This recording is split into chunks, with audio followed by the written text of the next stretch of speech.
Bhaskar's area YouTube ఛానల్కు స్వాగతం.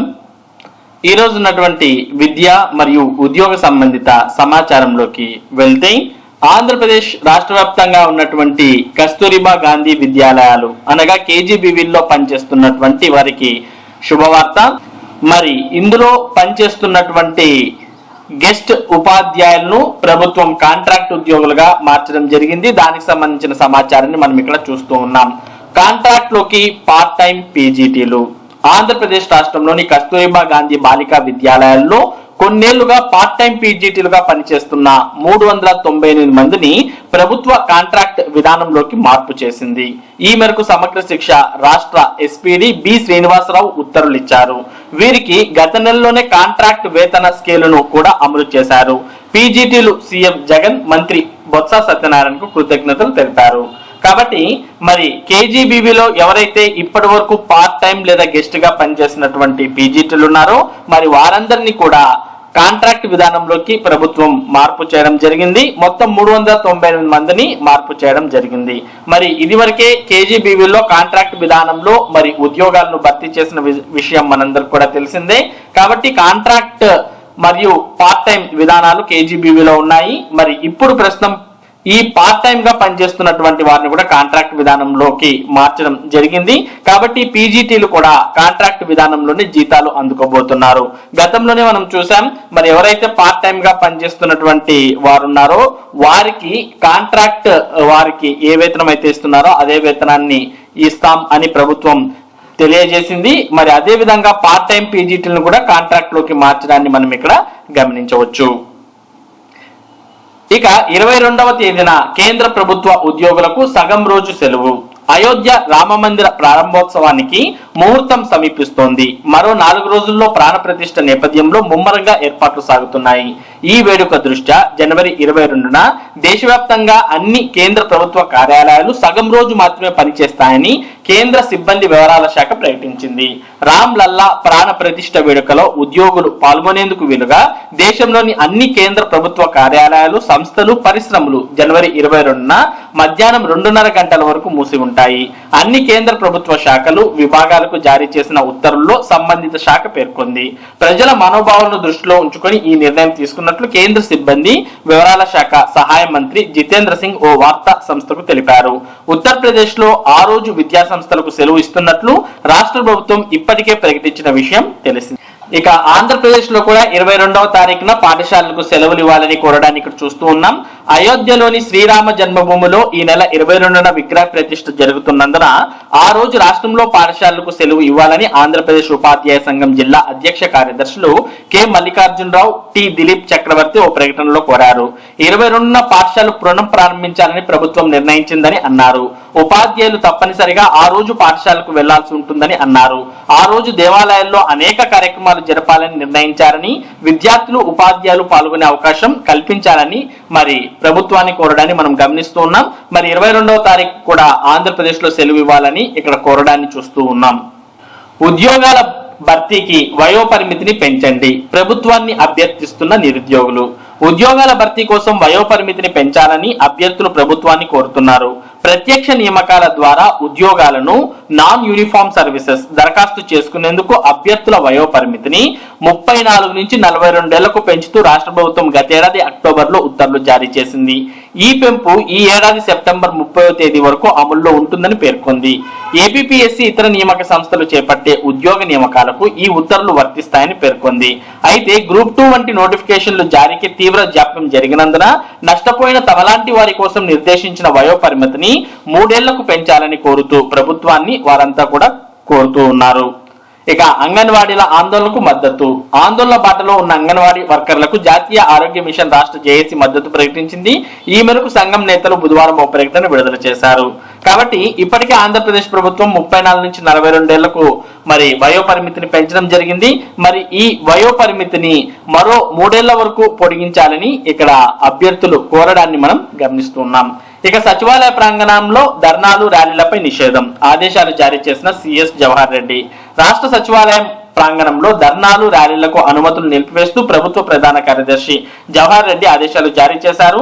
పదోన్నతులపై ఇటీవల ఉద్యోగ సంఘాలు ర్యాలీలు, ధర్నాలు నిర్వహించిన నేపథ్యంలో ఈ నిషేధం విధించినట్టు పేర్కొన్నారు. కొంతమంది ఉద్యోగులు తరచూ సచివాలయ ప్రాంగణంలో ర్యాలీలు నిర్వహిస్తున్నారని, ఇటీవల సీఎస్ కాన్వాయ్ ను అడ్డుకునేందుకు ప్రయత్నించారని తెలిపారు. పరిస్థితిని నియంత్రించడానికి ప్రయత్నించిన భద్రతా సిబ్బందిని కొందరు దూషించారని, కార్యాలయం ప్రశాంత వాతావరణానికి భంగం కలిగిస్తున్నారని వెల్లడించారు. ఆదేశాలను ఉల్లంఘిస్తే తీవ్రంగా పరిగణించాల్సి వస్తుందని, ఏపీ సివిల్ సర్వీసెస్ రూల్స్ 1991 ప్రకారం చర్యలు తీసుకోబడతాయని హెచ్చరించారు. ఇక ఎయిడెడ్ పోస్టులు యమ ఖరీదు గురు, ఒక్కో దానికి 30 లక్షల వసూలు. కరస్పాండెంట్ల కుటుంబీకులు విద్యాశాఖ అధికారుల పిల్లలకు కొలువులు. గుంటూరు జిల్లాలోని ఎయిడెడ్ పాఠశాలల్లో పోస్టుల భర్తీకి భారీగా నగదు చేతులు మారుతున్నట్లు తెలిసింది. ఒక్కో పోస్ట్ 25 నుంచి 30 లక్షల దాకా ఖరీదు కట్టి పాఠశాలల యాజమాన్యాలు వసూలు చేశారనే ఆరోపణలు కనిపిస్తున్నాయి. విద్యాశాఖ అధికారులకు ఒక్కో పోస్ట్ పై 3 లక్షల నుంచి 4 లక్షలు ముట్టినట్లు సమాచారం. పైగా ఈ కొలువులు దక్కించుకున్న వారిలోనూ కరస్పాండెంట్లు విద్యాశాఖ అధికారుల కుటుంబీకులే ఉండడం చూస్తే నియామకాల్లో పారదర్శకత ఏ పాటితో అర్థం చేసుకోవచ్చు. ఎయిడెడ్ ఉపాధ్యాయ పోస్టుల భర్తీపై ప్రభుత్వం గతంలో నిషేధం విధించింది. దీనిపై కొందరు కరస్పాండెంట్లు కోర్టుకు వెళ్లారు. పాఠశాల ప్రస్తుత స్థితిని కోర్టుకు వివరించాల్సిన విద్యాశాఖ యాజమాన్యాలతో కుమ్మక్కై మిన్నుకుండిపోయిందనే ఆరోపణలు అప్పట్లో వచ్చాయి. ఎందుకంటే ఆయా బడుల్లో పిల్లలు లేరు, ఆపై భవనాలు, గ్రౌండ్ లేవు, రోస్టర్ పాటించలేదు. ఇవేవి విద్యాశాఖ కోర్టు దృష్టికి తీసుకెళ్లలేదని తెలిసింది. ఈ క్రమంలో గుంటూరులో 3 పాఠశాలల్లో 14 పోస్టుల భర్తీకి కోర్టు అనుమతి వచ్చింది. ఇదే అదనుగా జిల్లా విద్యాశాఖ ప్రస్తుతం నియామకాలు చేపట్టింది. స్కూల్ అసిస్టెంట్, సెకండరీ గ్రేడ్ టీచర్లు, వ్యాయామ ఉపాధ్యాయ పోస్టులకు నిరుద్యోగుల నుంచి పెద్ద ఎత్తున దరఖాస్తులు వచ్చాయి. గురువారం ఓ పాఠశాలలో 2 స్కూల్ అసిస్టెంట్ పోస్టుల భర్తీకి రాత పరీక్ష, ఇంటర్వ్యూ నిర్వహించగా మరో 2 పాఠశాలల్లో ఇటీవలే భర్తీ ప్రక్రియ పూర్తయింది.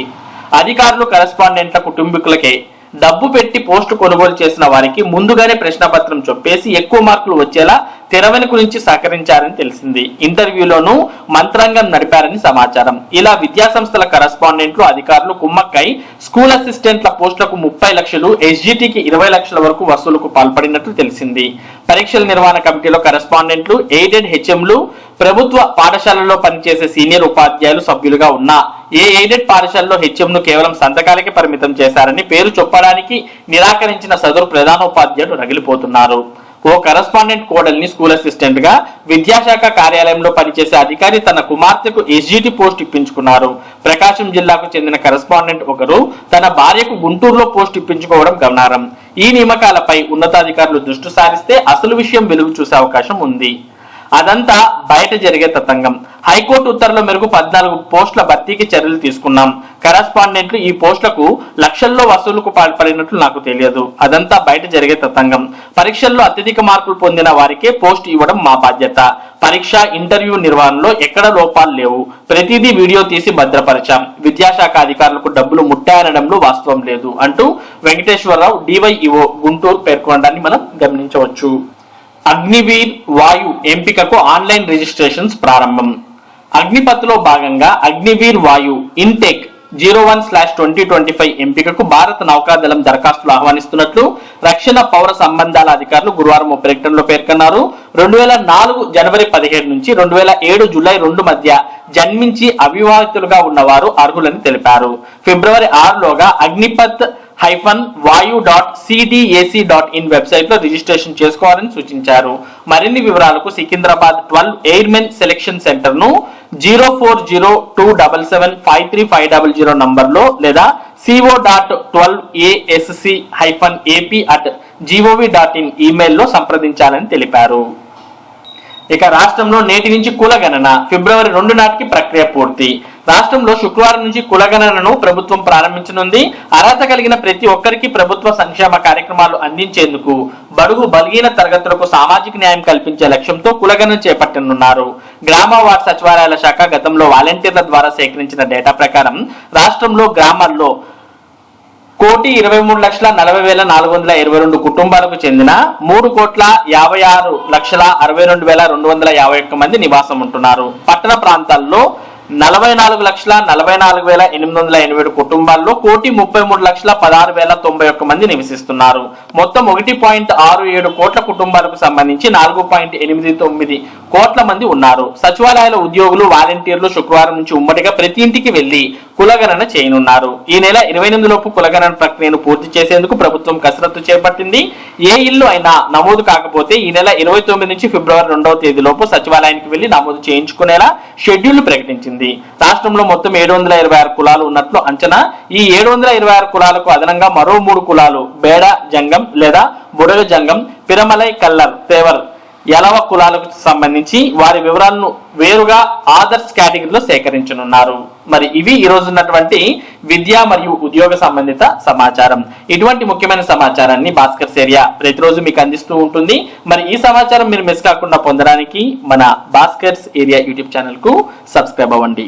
Thank you for watching this video.